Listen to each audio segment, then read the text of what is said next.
Tá aparecendo o slide aí?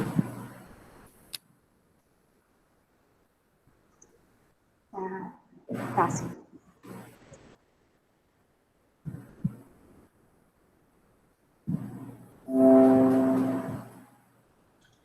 Tá, sim, senhor.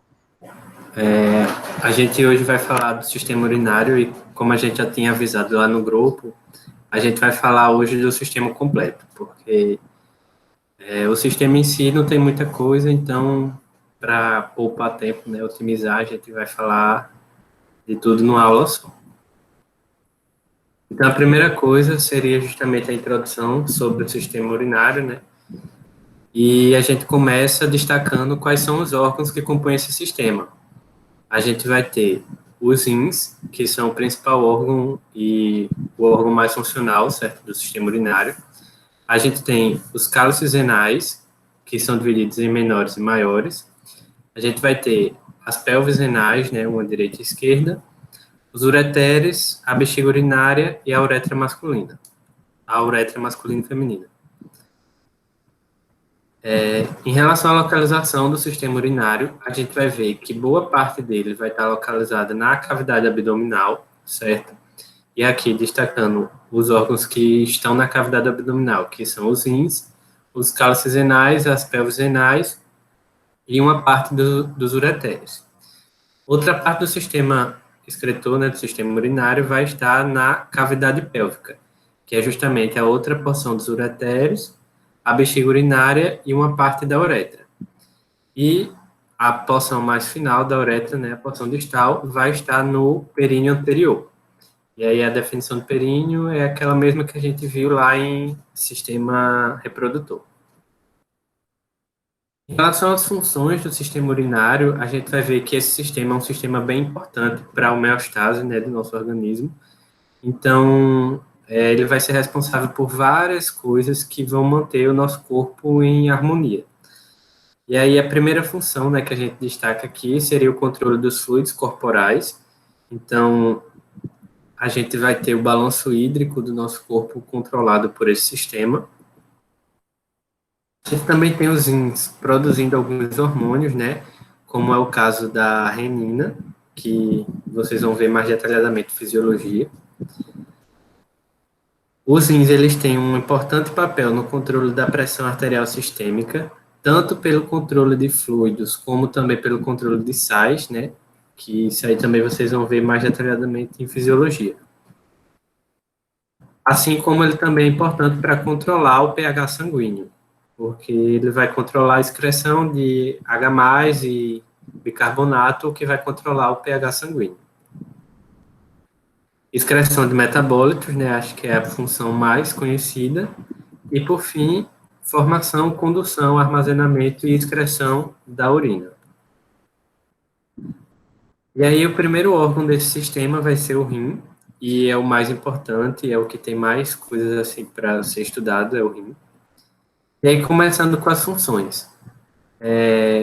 Sem dúvida, o rim é o órgão mais importante, tanto é que daquelas funções que eu coloquei como gerais do sistema urinário, praticamente todas elas são responsabilidade dos rins, como o controle dos fluidos corporais se dá pelos rins, a produção de hormônio é nos rins, o controle da pressão arterial sistêmica também é pela atividade renal, o controle do pH sanguíneo também, a excreção dos metabólitos também, e a única diferença aqui é que em todos aqueles processos relacionados à urina, o rim ele só vai participar da formação, né? Condução e armazenamento e excreção são os demais órgãos do sistema. E aí, como é que o rim ele vai estar disposto na cavidade abdominal, né? A gente já viu que ele está lá na cavidade abdominal, e aí como é que ele está localizado?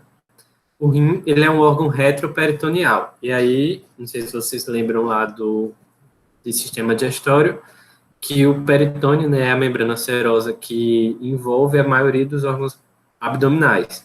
E alguns órgãos ficam atrás do peritônio. Esses órgãos que estão atrás do peritônio são chamados de órgãos retroperitoneal, que é o caso dos rins. E ele vai possuir alguns envoltórios, né? Já que ele não vai ser envolvido por peritônio, o que é que vai envolver o rim, então? Que seria justamente essa fáscia renal aqui, que é essa linhazinha aqui branca, não sei se vocês conseguem ver bem, certo? Que envolve o rim. Aqui a gente está com um corte transversal, certo? Do abdômen, e aqui a gente está vendo justamente a fáscia renal. E a fáscia renal, ela vai ter dois folhetos, o folheto anterior e o folheto posterior. Então, como aqui é um corte transversal, aqui a gente vê o fígado, aqui a gente vê uma vértebra, então aqui é a região anterior. Então, esse é o folheto anterior da fáscia renal e esse é o folheto posterior da fáscia renal. E aí, entre a fáscia renal e o rim, vai ter um espaço que é preenchido por gordura. Esse espaço aqui, todo ocupado por gordura dentro da fáscia renal, é o que forma a cápsula adiposa do rim. E aqui é bem importante, porque vocês vão ver que o rim, diferente de outros órgãos, ele não tem ligamentos que vai manter ele suspenso, né, que vai manter ele preso a alguma região. Então, é justamente essa cápsula adiposa que vai manter o rim na sua posição. E aí, alguns pacientes em estado de desnutrição pode ter uma diminuição dessa cápsula adiposa e pode acontecer o que a gente chama de pitose renal, que é quando o rim ele cai e aí a gente pode ter um fechamento dos vasos, né? E isso aí pode ser muito perigoso. Então, é bem importante aqui essa cápsula adiposa do rim. A cápsula adiposa, como eu falei, ela fica dentro da fáscia renal. E fora da adiposo, e esse tecido que está fora da fáscia renal é o corpo adiposo pararenal. Então, tomar cuidado para não confundir, que o que está dentro da fáscia renal é a cápsula adiposa e o que está fora é o corpo adiposo pararenal. E aqui, só para destacar de novo a fáscia renal numa visão, num corte transversal, né, que é aquele que eu já tinha mostrado, e aqui em um corte coronal. Para destacar que inferiormente, essa fáscia renal ela não se fecha, ela fica aberta, certo? Então, ela fica aberta aqui inferiormente e ela também fica aberta aqui medialmente. Então, ela tem essas duas aberturas, a fáscia renal, uma medial e uma inferior. Agora, as relações anatômicas. Isso aqui, os professores gostam de cobrar na prova teórica, certo? Então, é bom. É mais decoreba, mas aí, sabendo, como vocês já conhecem os outros órgãos, talvez fique mais fácil de vocês assimilarem. E aí, a gente vai falar primeiro da face anterior do rim direito, certo? Aqui está o rim direito. E quais são os órgãos que fazem relação com ele? A gente tem, primeiro, a glândula suprarrenal direita, certo? Que vai estar aqui, ó, um pedacinho dela na face anterior. A gente tem a face visceral do fígado, certo? Esse recorte aqui de peritônio é justamente onde estaria o fígado, então aqui a gente vai ter o fígado em relação com o rim.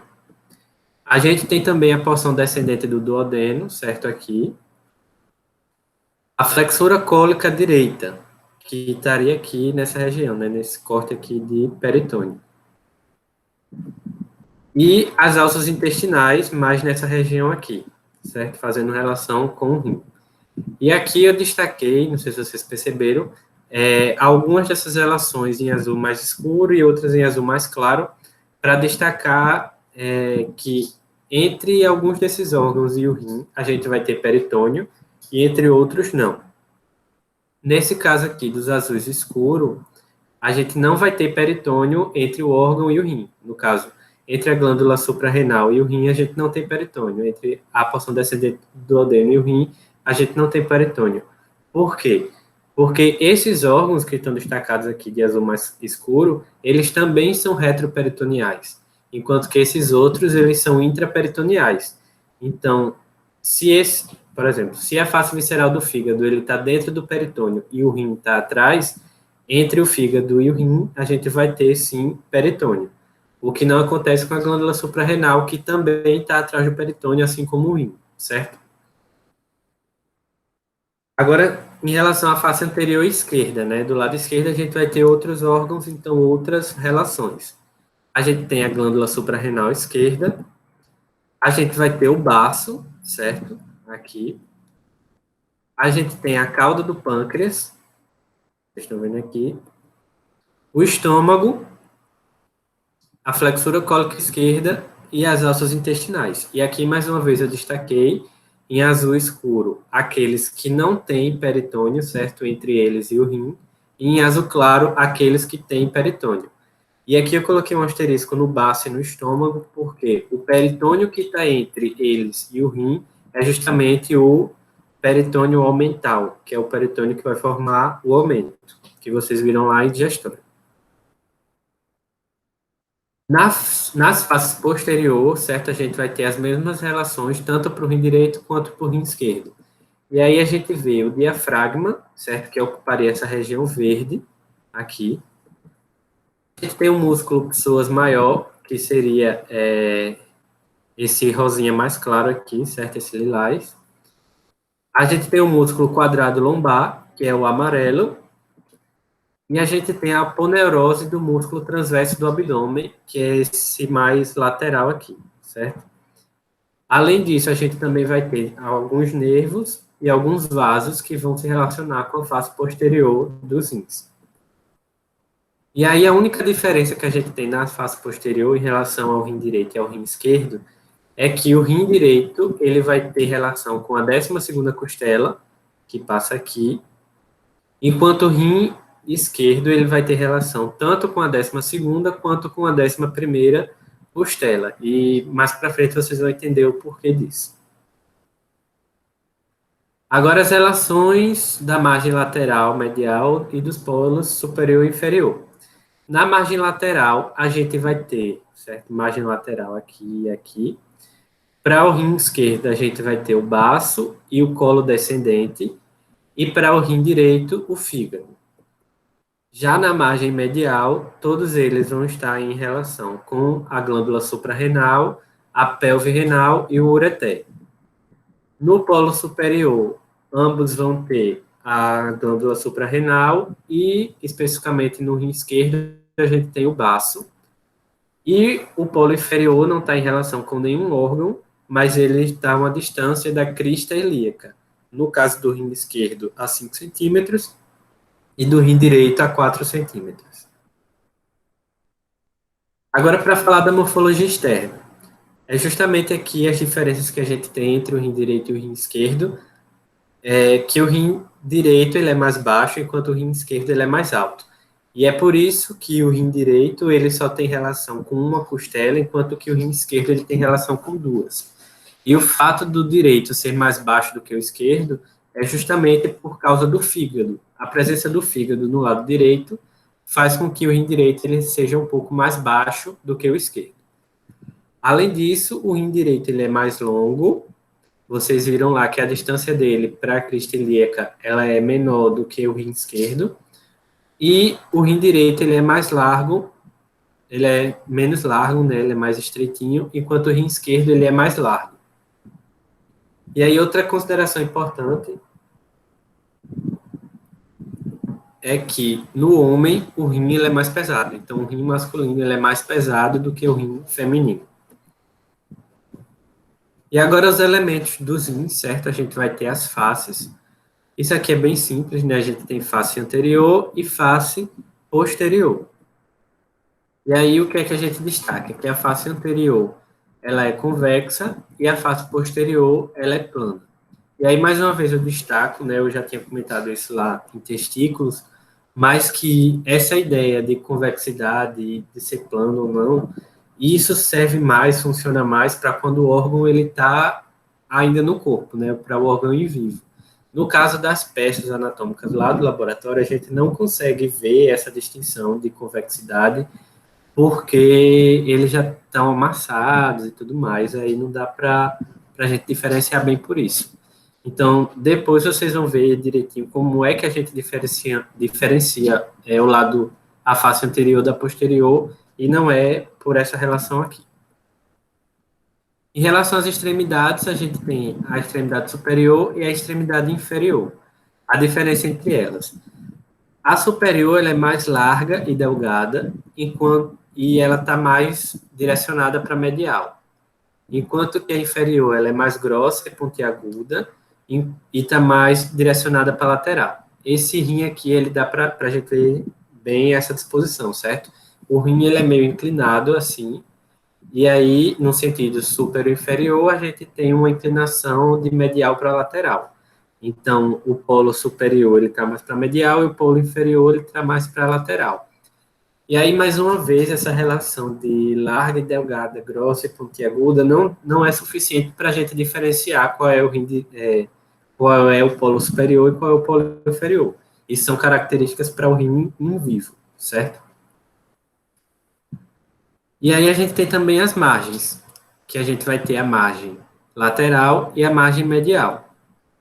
E aí qual é a característica delas? A margem lateral, ela é convexa, enquanto que a margem medial, ela vai ter esse padrão aqui, convexa, côncavo, convexa.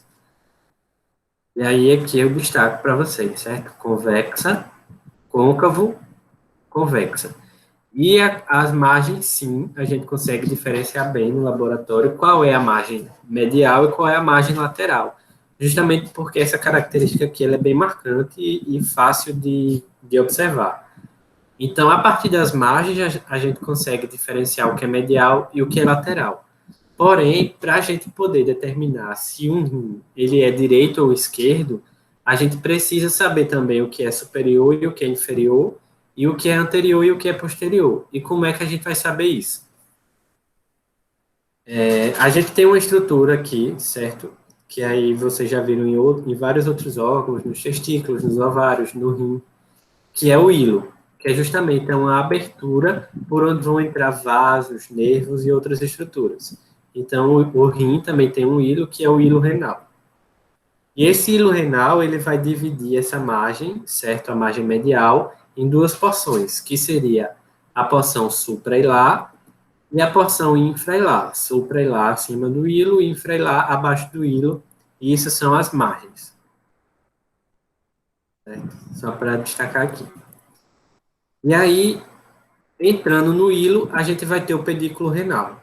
O pedículo renal é a única estrutura que vai meio que sustentar o rim e ligar ele a alguma outra estrutura. Como eu falei, ele não tem ligamentos, então ele vai ser sustentado, além da cápsula adiposa, pelo pedículo renal. E aí é pelo pedículo renal que a gente consegue determinar o que é superior e o que é inferior no rim, e o que é anterior e o que é posterior. Como?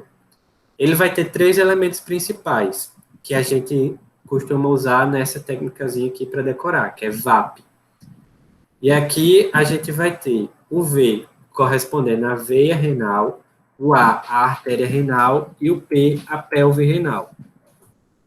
E aí essas estruturas elas vão estar dispostas no hilo da seguinte maneira, de anterior para posterior. Então, a gente consegue identificar o que é anterior no rim quando a gente vê a veia renal. E quando a gente vê a pelve renal, ele é posterior. Então, vocês observam aqui ó, que a pelve está por trás. Então, essa é a face anterior desse rim, certo? Então, aqui a gente está com um rim direito. Além disso, a gente já sabe né, o que é medial, o que é lateral, o que é anterior e o que é posterior. Como é que a gente sabe o que é superior e o que é inferior? Sobretudo nas peças lá do laboratório. Quando a gente suspende, certo, o rim, a pelve renal ela vai ficar meio que pendurada. E aí ela tem uma conformação anatômica que é voltada para baixo. Então, se a gente virar ele de cabeça para baixo, essa partezinha aqui ela vai ficar meio que forçada, sabe? A gente consegue ver assim na prática, porque aqui não dá para demonstrar, né? Se o rim ele está de cabeça para baixo ou não, e consequentemente a gente sabe o que é superior e o que é inferior.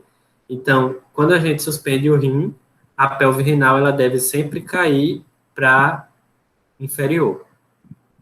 Então, identificando a veia e a pelve, a gente sabe o que é anterior e posterior, e observando para que lado a pelve está caindo, a gente identifica o que é inferior e superior, e assim a gente consegue dizer a antimeria do rim. Além disso, né, além da veia, artéria e pelve, também vai entrar no hilo e participar do pedículo, vasos linfáticos e nervos. E aí todas essas estruturas que entram no hilo renal, certo, vão ocupar um espaço que tem aqui no hilo, que é chamado de seio renal. O seio renal é justamente um espaço oco, mesmo um espaço vazio, que vai ser preenchido por todas essas estruturas que entram no rim, certo?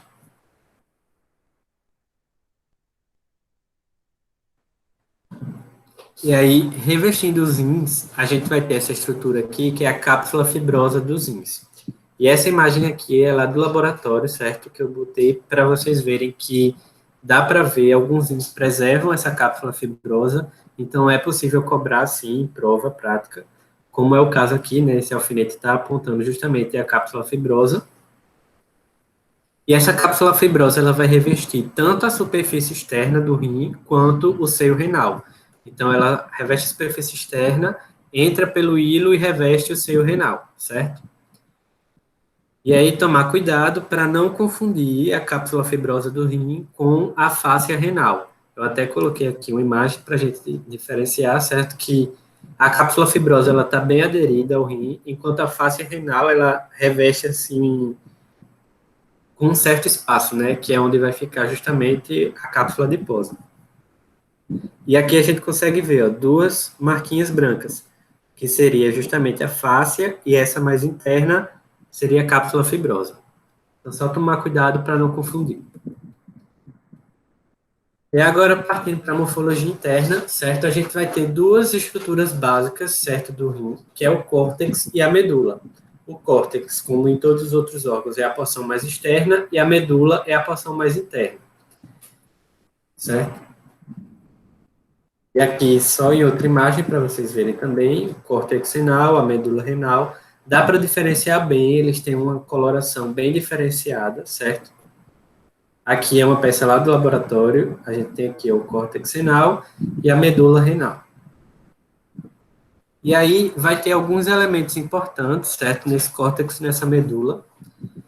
E porque vocês vão ver mais para frente da apresentação que o que vai diferenciar o córtex da medula são as estruturas microscópicas que compõem, que estão lá, certo? E aí, em relação ao córtex, a gente vai ter umas estruturas e na medula outras, que eu vou falar mais para frente.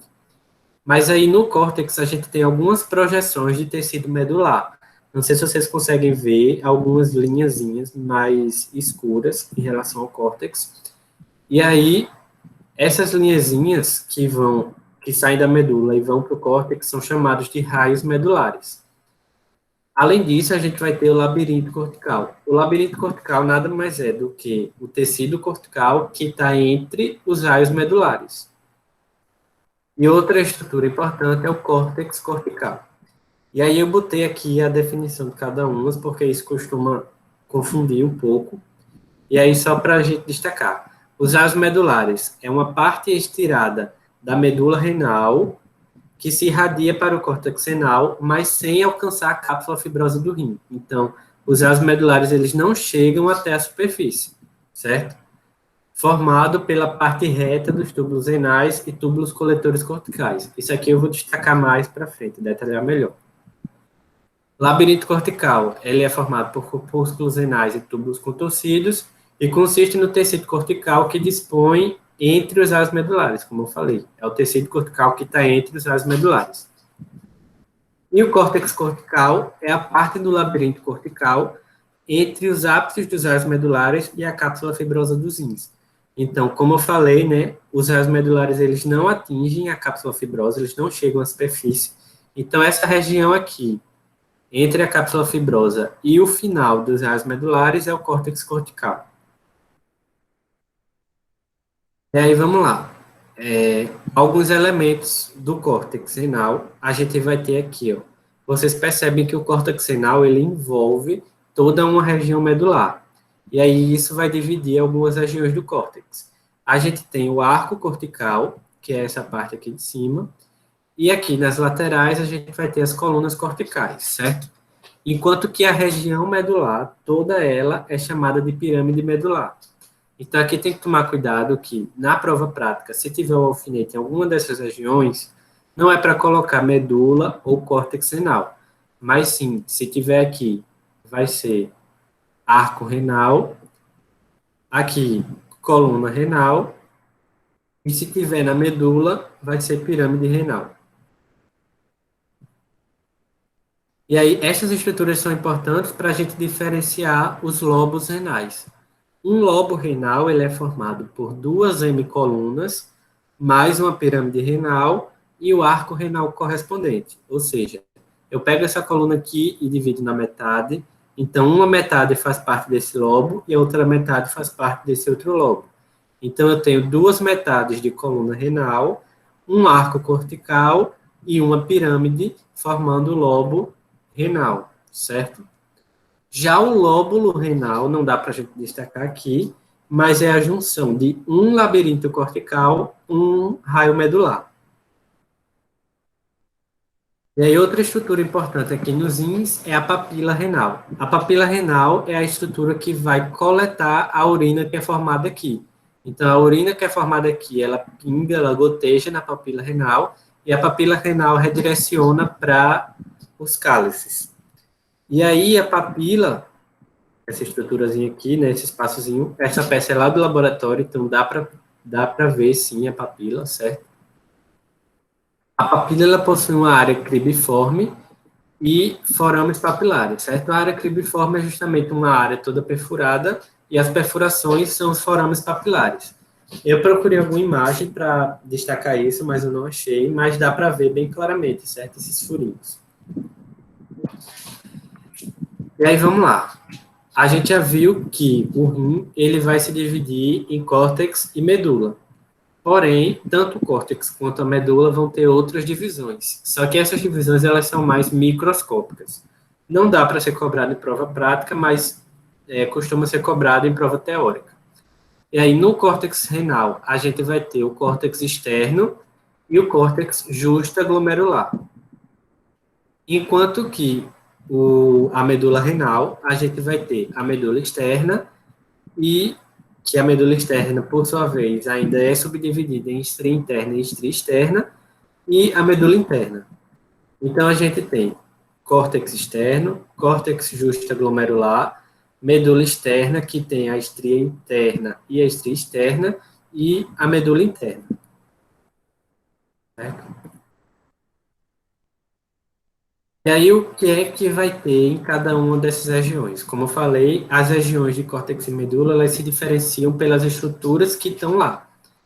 Então, no córtex externo, a gente vai ter corpúsculos renais corticais, túbulos contorcidos corticais e ductos coletores corticais, certo? Já no córtex justaglomerular, a gente vai ter corpúsculos renais justaglomerulares, túbulos contorcidos justaglomerulares e ducto coletores corticais.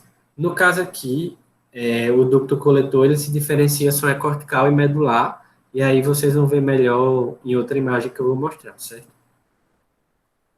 Aí, partindo para a medula, certo? A gente vai ter na estria interna da medula externa, na estria externa da medula externa, a gente vai ter os túbulos retos e ductos coletores.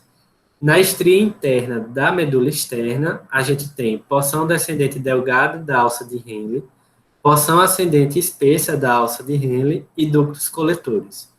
E na medula interna, a gente tem porção ascendente delgada da alça de Henle, porção ascendente delgada da alça de Henle e ductos coletores espessos. E aqui, ó, só para demonstrar para vocês essa disposição. Então, a gente tem aqui o córtex externo, com corpúsculos renais corticais, túbulos contorcidos corticais e ducto coletor cortical. Já no córtex justaglomerular, a gente tem os corpúsculos justaglomerulares, com os túbulos contorcidos justaglomerulares e a parte ainda cortical do ducto coletor. Na estria externa, certo? Que seria essa porção aqui, essa porção aqui da medula, a gente vai ter apenas túbulos retos, certo? Tanto eferentes como aferentes, túbulos retos, e ducto coletor. Já na estria interna, que é essa porção aqui, a gente tem a porção descendente delgada da alça de Henle, a porção ascendente espessa da alça de Henle e ductos coletores. E já na parte da medula interna, a gente vai ter aqui porção descendente delgada da alça de Henle, porção ascendente delgada e ducto coletor espesso. E aqui a morfologia microscópica, né, que é justamente o néfron. O rim nada mais é do que um grande conjunto de canais que vão formar e conduzir a urina. Então, tudo começa no néfron, só que o rim, eles são vários néfrons, né, milhares de néfrons que vão formar os rins e se continuam com todos os outros condutos do sistema urinário. E aí a gente tem o glomérulo renal, certo, que é a primeira estrutura, que vai se seguir com o túbulo contorcido proximal. O túbulo contorcido proximal se continua com o túbulo reto proximal e vai para a alça de Henle. E aí a alça de Henle ela tem algumas porções. Tem a porção descendente delgada, certo? Na verdade, toda a porção descendente da alça de Henle é delgada. A gente tem a porção ascendente delgada da alça de Henle, que se continua com a porção ascendente espessa da alça de Henle e, por sua vez, com o túbulo reto distal. E aí o túbulo reto distal se continua com o túbulo contorcido distal e o túbulo contorcido distal com o ducto coletor cortical, que depois continua com o ducto coletor medular. Então, essa é a estrutura do néfron. E aí, por fim, certo? Aqui está a morfologia microscópica, mas seriam segmentos renais, certo? Isso aqui são regiões dos rins que são bem importantes para a gente entender como se dá a vascularização dos rins, certo? Então, a gente tem o segmento superior, certo? Aqui a gente tem a vista anterior e a vista posterior do rim.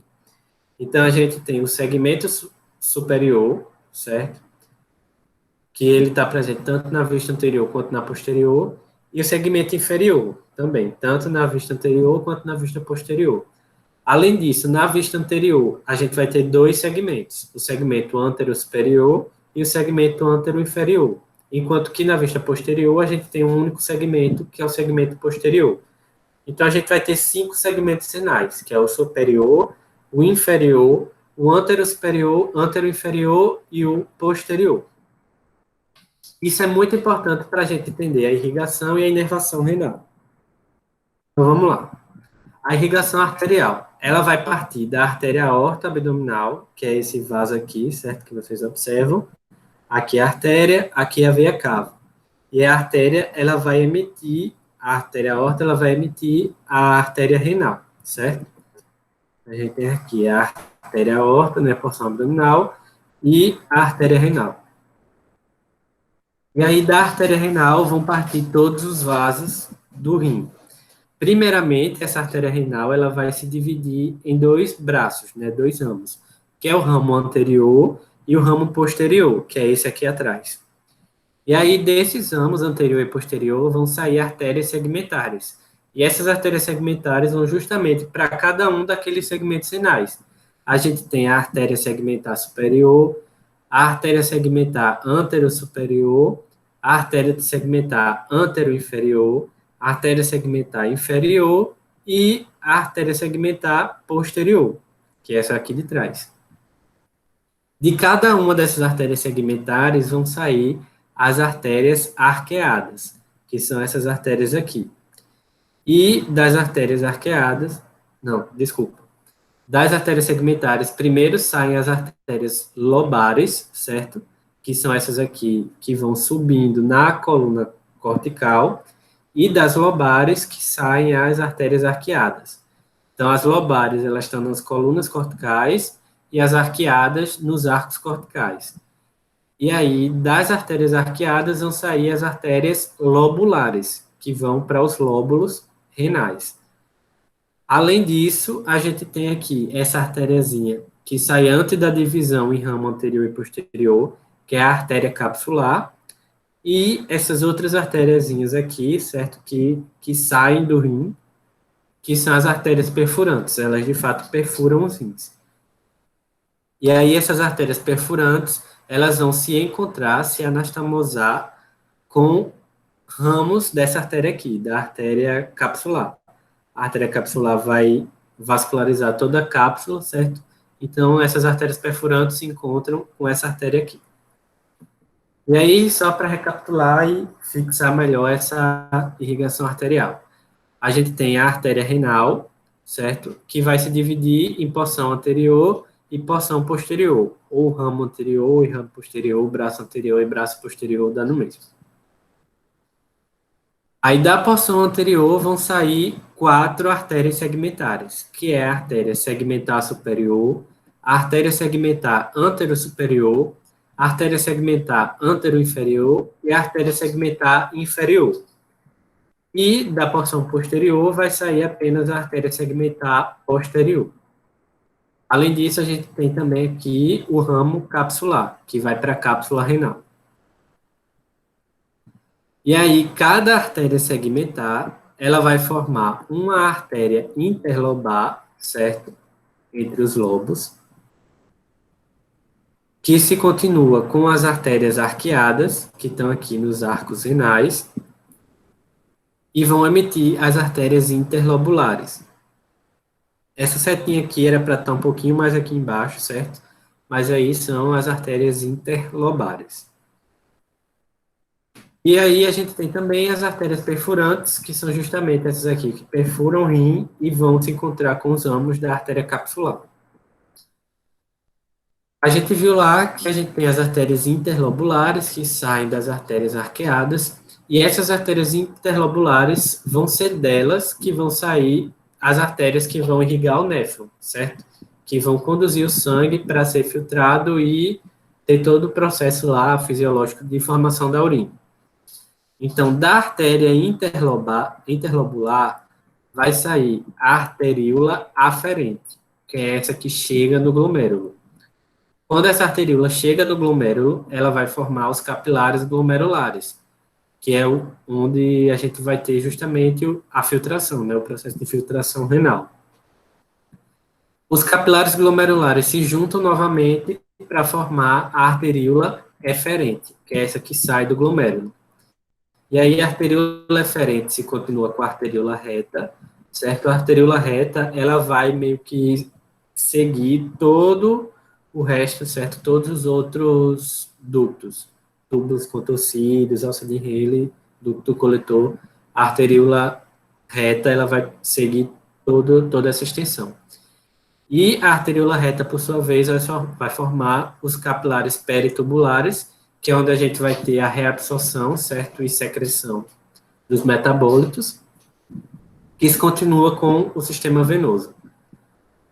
Então, só destacando aqui, arteríola aferente, capilares glomerulares, arteríola eferente, arteríola reta e capilares peritubulares. E aqui essa imagem é só uma imagem bonitinha, certo? Mostrando, foi retirado todo o parênquima renal e está mostrando aqui só as artérias, né? E os cálices e pelve renal. Lá no laboratório tem uma peça dessa e é bem bonita. E aí agora, continuando com a irrigação venosa, se a gente sabe a irrigação arterial, a gente sabe a irrigação venosa, porque as veias são veias de mesmo nome e que seguem o mesmo trajeto das artérias. Só que tem algumas observações. A primeira delas é aqui, certo? Que a gente vai ter os capilares peritubulares, eles vão formar a vênula reta, assim como tem a arteríola reta, e a vênula reta, ela se continua direto com a veia interlobular. Já nas artérias, entre a artéria interlobular e a arteríola reta, a gente tinha aqui a arteríola eferente, a arteríola aferente e os capilares glomerulares, o que a gente não tem no sistema venoso. Certo? E aí, das veias interlobulares, mesmo esquema, seguem as veias arqueadas, as veias interlobares, até as veias segmentares. Aqui está uma foto das artérias, porque eu não achei nenhuma que mostrasse só as veias. Então, eu repeti as artérias, como são veias de mesmo nome, mesmo trajeto, então dá para a gente visualizar. E aí tem uma diferença, que as veias, certo? As veias, a gente vai ter as veias dos mesmos segmentos, veia segmentar posterior, veia segmentar superior, anterior inferior e inferior. A diferença é que quando elas chegam na artéria, na veia renal, elas não vão formar ramos anterior e posterior como tem nas artérias, elas vão direto para a veia renal, certo? E da veia renal, a gente vai ter a drenagem para a veia cava inferior. Em relação à irrigação linfática, a gente vai ter a drenagem de vasos linfáticos seguindo as artérias também, assim como as veias, em sentido contrário, e esses vasos linfáticos eles vão drenar para os linfonodos lombares. Em relação à inervação, a gente tem inervação simpática e inervação parasimpática. A inervação simpática, ela vai vir dos gânglios aórticos, certo? Aórticos renais. A gente tem aqui os gânglios aórticos renais, que são justamente esses gânglios que estão entre a artéria aorta e a artéria renal, certo? Então, esses gânglios aórticos renais vão emitir ramos que vão formar essa estrutura aqui. Já na inervação parasimpática, a gente tem inervação que vem lá do nervo vago, certo? Diretamente para cá, e também alguns ramos que vêm dos nervos pélvicos. Então, esses nervos aqui que sobem para cá. E aí vocês observam que aqui, acompanhando a artéria renal, a gente tem nervos tanto das fibras simpáticas quanto das fibras parasimpáticas. E é justamente aqui nessa região que acompanha a artéria renal que vai se formar o plexo renal, certo? Agora a gente falar de cálices e pelvis renais. Agora os outros órgãos, eles são mais rápidos, não tem tanta coisa, tanta informação, então já vai andar mais rápido. Em relação aos cálices renais, a única coisa que a gente precisa saber é a divisão deles. Eles vão se dividir em cálices renais menores e cálices renais maiores. E aí, os cálices renais menores, cada cálice, eles se relacionam com uma pirâmide renal. Então, para cada pirâmide, a gente tem um cálice renal menor, que é justamente onde vai cair a urina que foi coletada na papila renal. E aí, os cálices renais menores, eles se unem para formar os cálices renais maiores, que são essas estruturas aqui, certo? A união de vários cálices renais menores. E aí a gente vai ter um cálice renal maior para cada segmento renal, aqueles segmentos que a gente viu. Então, só destacando aqui, cálice renal menor e cálice renal maior. Outra imagem aqui, só para fixar, ó, a gente tem cálice renal menor em relação com a medula e cálice renal maior, que é o conjunto de vários cálices renais menores. E aqui, lá na peça do laboratório, a gente vê aqui, ó, um cálice renal menor, bem logo depois da papila renal aqui, certo? E aqui a gente vê, ó, um cálice renal maior, que seria a união de vários cálices renais menores aqui. Na prova prática, a gente tem que tomar cuidado, porque se tiver algum alfinete nessa região, a gente tem que observar se a estrutura do cálice renal está presente ou não. Porque se a estrutura do cálice tiver sido removida, o alfinete ele vai estar apontando para o seio renal e não para o cálice. Então tem só que tomar esse cuidado. E a pelve renal. A pelve renal, a única coisa que a gente precisa saber é que ela se divide em duas porções, que é a porção intra-hilar, ou seja, a porção da pelve que está dentro do hilo, e a porção extra-hilar, que é essa porção da pelve aqui, que está fora do hilo. Então, porção intra-hilar e porção.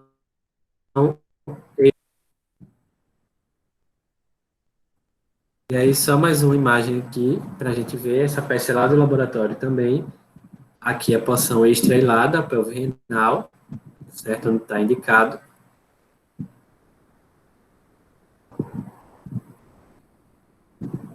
E aqui, outra informação importante em relação ao pelve renal é a diferenciação.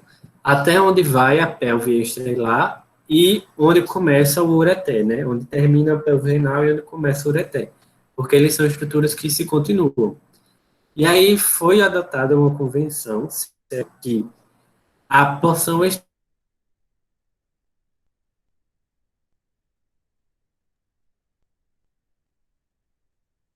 extra-hilar da pelve aborda em ureter, certo? Então, a gente tem justamente aí a porção extrahilar da pelve renal e aqui mais embaixo o ureter. Se na prova prática a gente tiver um alfinete que está nessa região aqui, intermediária, e a gente não consegue diferenciar bem se é pelve ou se é ureter, a gente pode mencionar que se trata da junção pelve-uretérica. É justamente a transição da pelve renal para o ureter, certo? E agora a Mariana vai continuar falando do ureter. Vou parar aqui a apresentação para ela continuar.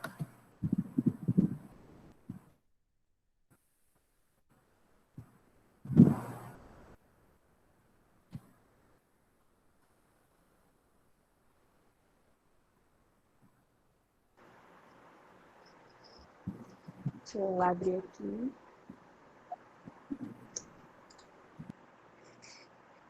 Dá para me escutar, né? Verdade. Assim.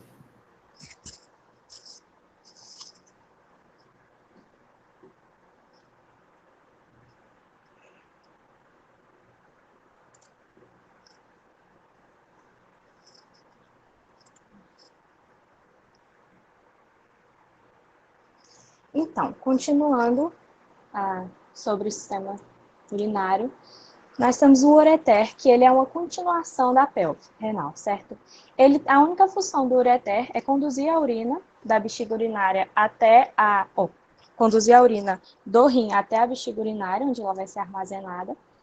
Ele vai seguir um trajeto retroperitoneal, assim como os rins, eles se encontram lá atrás do peritônio, certo? Então, o ureter também. Ele tem um comprimento de mais ou menos 24 a 31 centímetros e é dividido em parte abdominal, pélvica e intramural. Bom, o ureter, deixa eu ligar. Ele tem origem aqui na pelve renal, certo? É a continuação dela. E ele se encontra sobre a fáscia e o músculo psoas maior, que é esse grandão aqui, certo? Aí ele vai passar por baixo dos vasos gonadais. Nesse caso aqui, a gente pode identificar que são os vasos ováricos, certo? Porque a gente tem o útero aqui. Aí, então, o ureter vai passar por baixo dele e vai seguir inferiormente até a bexiga. A parte abdominal é essa que se encontra acima da abertura da pelve e aqui a parte pélvica, certo? A parte intramural é ao longo do músculo detrusor da bexiga, ao longo da entrada dele na bexiga. Aí, bom, aí eu já respondi, certo? Nesse caso aqui, nós temos os vasos ováricos e o ureter na mulher, ele vai passar por baixo da artéria uterina também, aqui no finalzinho, ó. Já no homem, ele passa por baixo da ampola do ducto deferente e também da artéria deferente, certo? Porque segue juntinho. E, enfim, é só uma diferença. Aí aqui a gente pode ver numa imagem superior, aqui a gente tem o finalzinho da aorta, as artérias ilíacas comuns, enfim. Aí aqui a gente tem a artéria uterina e o ureter passando aqui por baixo para chegar na bexiga, certo? Aí aqui de novo. Aqui a gente tem o ureter, aqui é só para mostrar que ele está atrás do peritônio novamente e descansando sobre o músculo psoas maior aqui, certo? Aí ele vai seguir aqui, ó. A gente já pode observar nessa imagem aqui que tem uma certa flexura, certo? Uma curvatura do ureter. Bom, aqui também. Então, o que seriam essas curvaturas ou constrições fisiológicas? O ureter, ele apresenta 3 constrições ao longo do seu trajeto e alguns autores consideram uma 4ª constrição, mas a primeira é logo aqui no seu comecinho, que seria a constrição superior, né? Ou colo da pelve, tá escrito errado, ou colo do ureter, que é chamada essa constrição, certo? A segunda constrição seria essa, dos vasos ilíacos, ou flexura ilíaca. A terceira constrição é a constrição inferior, o estreitamento intramural, que é quando o ureter ele passa obliquamente aqui na parede da bexiga, certo? E esse estreitamento aqui, ele auxilia também na hora da micção, porque o músculo do trígono da bexiga, ele vai se contrair e vai fechar esse ósseo e vai impedir que a urina, vai impedir o refluxo da urina para o ureter. Então, ela vai sair somente pela uretra, certo? E a quarta constrição, que é considerada por alguns autores, seria uma pequena constrição aqui no encontro com os vasos gonadais, no caso com os vasos ováricos aqui, certo? Mas ela não é considerada por muitos autores. Aí, bom, qual que é a vascularização do ureter? A vascularização dele, como a gente pode ver nesse destaque aqui, ó, ela vem direto das veias renais. São os ramos uretéricos que vascularizam o ureter, certo? E ele é drenado justamente por ramos com os mesmos nomes, certo? Então, os ramos uretéricos que drenam para as veias renais e depois para a veia cava inferior. A drenagem linfática do ureter, a gente passa pelos linfonodos lombares, aqui. Aí depois vai para o tronco lombar, seguindo a ordem, certo? Primeiro drena para os linfonodos lombares, tronco lombar aqui, cisterna do quilo, aqui, ducto torácico, que sobe até o ângulo venoso esquerdo. Aí desemboca na corrente sanguínea, e é isso. E a inervação simpática, ela vai inibir o peristaltismo, ou seja, vai diminuir a chegada de urina na bexiga, certo? Vai fazer com que o ureter tenha uma pausa momentânea, certo? Aí ele é inervado pelos gânglios aórtico-renais aqui, certo? Bem aqui na voltinha entre a aorta e a artéria renal. E pelo plexo hipogástrico inferior, que a gente tem aqui. Também manda ramos para os ureteres, certo? E o parasimpático, ele vai estimular o peristaltismo, então ele vai estimular também a chegada, a levar a urina para a bexiga, certo? Que aí é inervado pelos nervos esplânicos pélvicos, aqui, e pelo nervo vago também. Aqui a gente tem os troncos vagais. Bom, a bexiga urinária agora. Ela tem a função de ser reservatório de urina, certo? Tem uma capacidade que varia muito entre 500 ml, acho que pode chegar até 2 litros. Mas quando chega numa capacidade de já 150, 300 ml, a gente já tem a consciência de estar com a bexiga cheia. Seria isso. Bom, ela é localizada no tecido conjuntivo subperitoneal, ou seja, abaixo do peritônio, certo? Posteriormente à sínfise púbica e apoiada sobre o músculo levantador do ânus. Bom, a bexiga, quando ela está cheia, ela tem o formato piriforme, formato de pera. E essa pontinha, que seria a pontinha da pera, é essa parte anterior da bexiga aqui, chamada de ápice da bexiga. No ápice da bexiga, a gente tem um ligamento aqui, o ligamento umbilical mediano, que é um dos meios de fixação da bexiga, que ele é o antigo também chamado de úraco. Nós temos aqui o corpo da bexiga, certo? O fundo da bexiga, essa parte póstero inferior, e o colo da bexiga é para onde convergem o corpo e o fundo da bexiga, essa parte aqui inferior, mais próxima aqui no caso da próstata do homem, certo? Isso. Para onde o fundo e as faces anterolaterais convergem. Bom, nós temos também no interior da bexiga as pregas da mucosa. Isso aqui é bastante cobrado nas provas nas provas práticas de anatomia, inclusive dá para ser uma pegadinha, porque se a professora colocar um alfinete do lado de dentro, você tem que colocar pregas da mucosa e não fundo da bexiga, nesse caso aqui, certo? Foi uma pegadinha que a gente caiu muito na nossa prova. Bom, a gente tem as pregas da mucosa em toda a mucosa da bexiga, exceto aqui no trígono vesical. Porque nessa região há a, a mucosa é muito aderida ao músculo que tem por baixo, que é o músculo do trígono da bexiga. Então, essa parte fica sem pregas. Aí, enfim, nós temos aqui dois ósseos uretéricos, certo? Que são a abertura no interior da bexiga dos ureteres. E a gente pode observar aqui uma leve elevação acima desses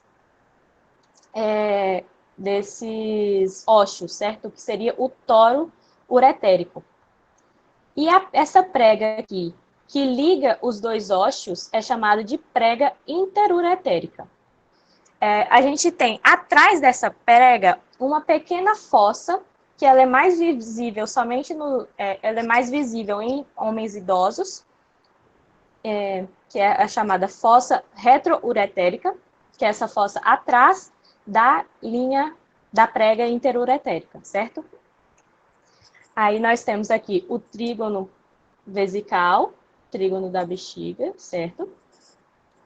E nesse trígono, a gente vai ter aqui no finalzinho, chegando no ósseo interno da uretra, a gente tem uma elevação chamada de úvula da bexiga. Aqui, ó, úvula da bexiga, nessa região aqui. Aqui. Bom, e o ósseo interno da uretra, ele completa o trígono. O trígono é formado pelo ósseo interno pelos dois ósseos internos, pelos dois ósseos uretéricos, certo? Bom, a parte da musculatura da bexiga é importante também, porque é uma musculatura formada por feixes em trajetos espiralados que quando se contraem, fazem a micção, certo? Provocam a micção. E esse músculo, que reveste praticamente toda a bexiga, toda a parede da bexiga, é chamado de músculo detrusor da bexiga. Ele só não está presente aqui no trígono, porque aqui nós temos um músculo do trígono da bexiga. E o músculo do trígono da bexiga, ele vai fechar os ósseos uretéricos durante a micção, justamente, para aquilo que eu já falei para vocês antes, para a urina não voltar para os ureteres, certo? Aí aqui, os meios de fixação da bexiga. A gente tem o ligamento umbilical mediano, certo? Aqui na parede do abdômen. Eita, travou. Aqui na parede abdominal nós temos o ligamento umbilical mediano e o ligamento umbilical lateral, ou mediais, perdão. Nós temos dois ligamentos umbilicais mediais, que são vestígios das artérias umbilicais. Certo? Isso lá de embriologia. Vocês vão ver também depois. Aí, bom. Nós temos também os ligamentos que ligam a bexiga ao osso pubis, certo? Na mulher, eles são chamados de ligamento pubovesicais. No homem, são chamados de puboprostáticos. E nós temos os mediais, ligamentos mediais, um de cada lado, certo? Direito e esquerdo. E nós temos os ligamentos pubovesicais ou puboprostáticos laterais, que ligam aqui. Também um de cada lado, certo? Aí, bom, a vascularização da bexiga, ela se dá pelas veias vesicais superiores e inferiores. As artérias vesicais superiores, elas vêm da artéria umbilical, que vem da artéria ilíaca interna, que vem da artéria ilíaca comum, que vem da aorta. Já as inferiores, elas vêm diretamente da artéria ilíaca interna, enquanto as superiores, como eu disse, vêm da artéria umbilical, certo? Bom, a drenagem, ela ocorre para o plexo vesical, que vocês já ouviram falar, na drenagem da próstata, na drenagem dos ductos deferentes, enfim. Bom, a drenagem da bexiga, é claro, ocorre para o plexo venoso vesical. Uma parte do sangue drenado também é drenado pelo plexo venoso prostático, mas o prostático, em sua maior parte, desemboca no plexo venoso vesical. E o plexo venoso vesical desemboca nas veias vesicais, que segue o caminho pelas veias ilíacas internas, comuns e veia cava, certo? Aí a drenagem linfática, eu acho que eu coloquei aqui, coloquei.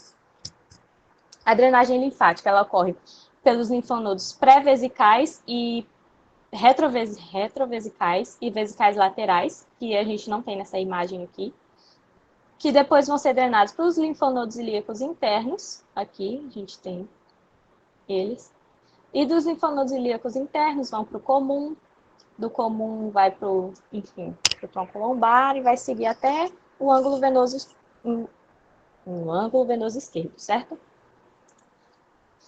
Bom, passando agora para a uretra. Já no finalzinho do sistema urinário, nós vamos ter a uretra masculina com uma grande diferença da uretra feminina, certo? Na uretra masculina, ela é localizada na cavidade pélvica e no períneo. Ela tem a função de conduzir a urina. É dividida em partes intramural, prostática, membranácea ou diafragmática e esponjosa. E possui duas aberturas, o ósseo interno e o ósseo externo. Bom, aqui nós temos a divisão. Parte intramural, essa parte pequenininha aqui, que é dentro ainda da musculatura da bexiga, já passando para a próstata, certo? Nós temos a parte prostática, que é no interior da próstata. A parte membranácea, atravessando o músculo esfíncter externo. Eita. Travou. E pronto. E a parte esponjosa, que é dentro, que é já no, enfim, no pênis, certo? Bom, aqui, passando parte por parte, certo? Na parte intramural da uretra, nós vamos ter o ósseo interno da uretra, certo? Aqui em comunicação diretamente com a bexiga. E o músculo esfíncter interno da uretra, que é a própria musculatura da bexiga, aqui em volta da uretra, que faz esse controle. E é um controle involuntário. Aí, na parte prostática, nós vamos ter aqui um alargamento, certo? E como a gente já viu no sistema reprodutor também, quando a gente estava falando de próstata, nesse alargamento aqui da uretra, a gente vai encontrar o colículo seminal, que é esse aumento aqui, essa elevação da crista uretral, ou seja, a crista uretral vem lá da úvula da bexiga, ela segue essa prega aqui, chamada de crista uretral, certo? Ela sofre esse alargamento aqui no interior da próstata para a desembocadura dos ductos ejaculatórios, os dois ductos ejaculatórios, e também tem o utrículo prostático aqui. Do lado do colículo seminal, nós temos os seios prostáticos, certo? De cada lado aqui. E no seio prostático, vão ter a abertura dos ductos prostáticos, certo? Isso. Aí, passando para a parte intramural, ou para a parte membranácea, perdão. Aqui, a parte membranácea, ela vai ter o músculo esfíncter externo da uretra, certo? E no finalzinho dela, já em comunicação com a parte esponjosa, aqui, nós vamos ter um alargamento novamente, assim como no prostático, a gente vai ter um alargamento aqui, certo? E que é chamado de ampola da uretra, ou na fossa bulbar, certo? E nessa ampola aqui, a gente vai ter a abertura das glândulas bulbouretrais, que desembocam aqui, certo? Passando essa parte, a gente já está na parte esponjosa da uretra. Eita, tá travando. A gente já está na parte esponjosa da uretra.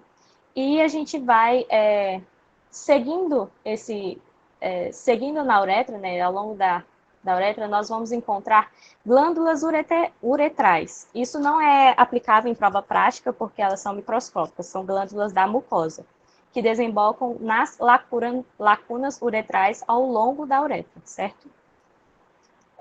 E no finalzinho da uretra, já bem antes da pouquinho antes do ósseo externo da uretra, nós temos uma terceira dilatação da uretra, que é chamado de fossa navicular. E, enfim, o ósseo externo da uretra, certo? Aqui no final, que eu não dá para mostrar mais aqui. Aí, bom, ao longo do caminho da uretra, nós também temos duas curvaturas. Curvatura infrapúbica, em relação aqui à sínfise púbica, certo? Nós temos a curvatura infrapúbica e a curvatura pré-púbica. São, enfim, nomenclaturas que podem ser cobradas na prova. E, como eu já mencionei para vocês anteriormente, nós temos 3 dilatações. A parte prostática, aqui, dilatação da uretra, aqui novamente na ampola da uretra, e a fossa navicular. A vascularização da uretra masculina. A gente já, na última aula de sistema reprodutor, o Vedal mesmo estava falando da divisão da artéria pudenda interna, certo? E o ramo e a artéria uretral, ela vai irrigar a uretra, certo? Assim como a parte esponjosa, certo? Aqui que ela provém da artéria pudenda interna, e a pudenda interna vem aqui da ilíaca interna, certo? Essa artéria aqui. Essa artéria aqui, certo? Isso. Bom, e a drenagem da parte prostática da uretra, da parte intramural, que é aquela parte dentro da parede da bexiga, a parte prostática dentro da próstata, e a parte membranácea, que essas são partes mais internas da uretra, elas vão ser drenadas pelo plexo venoso prostático aqui, que drena para o plexo venoso vesical, certo? E aqui a parte esponjosa da uretra vai ser drenada pelas veias do pênis, que a gente tem a veia dorsal profunda do pênis e a veia dorsal superficial, e as veias dorsais superficiais, certo? E, bom. Agora a uretra feminina, para encerrar, basicamente um pequeno, a uretra pequena, né, de 3 a 5 centímetros somente. Tem uma parte intramural, assim como a uretra masculina, aqui no interior da musculatura da bexiga. A parte cavernosa, aqui, e o ósseo externo da uretra.